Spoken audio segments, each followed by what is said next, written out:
75वां गणतंत्र दिवस मना रहा है। इतिहास में 26 जनवरी का दिन बेहद महत्वपूर्ण है, क्योंकि आज ही के दिन हमारे देश में संविधान लागू किया गया था।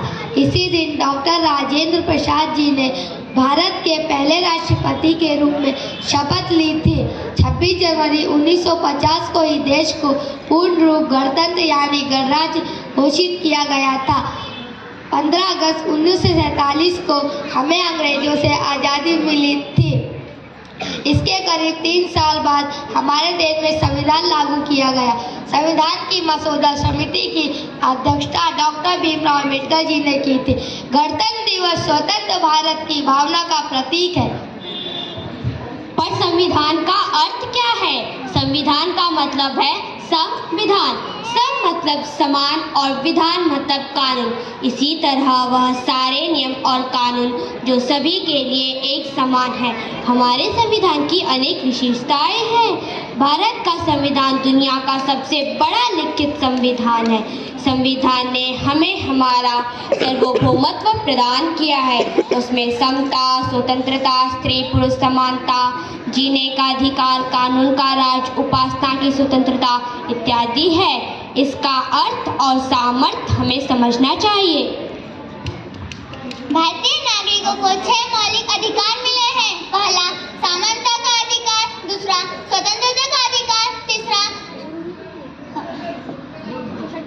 शोषण के विरुद्ध का अधिकार, चौथा धार्मिक स्वतंत्रता का अधिकार, पांचवा संस्कृति तथा शिक्षा संबंधित का अधिकार, छठा संविधान उपजनों का अधिकार। इन मौलिकों के अधिकारों के बदौलत ही हमारे देश में अनेक जाति, अनेक धर्म, अनेक वंशों के साथ मिलजुल कर रहते हैं। हमें इस बात का गर्व होना चाहिए कि इतनी बड़ी आबादी होने के बाद भी हमारे देश ने हर उस व्यक्ति को जो भारत का नागरिक है, हमें इस बात का नागरिक है,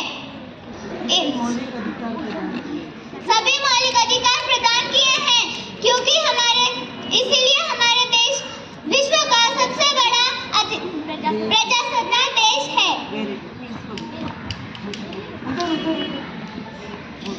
अगर हम हमारे मजबूत संविधान की वजह से एक सुकून की जिंदगी जी रहे हैं, तो हमारा भी इस देश के प्रति कोई कर्तव्य है।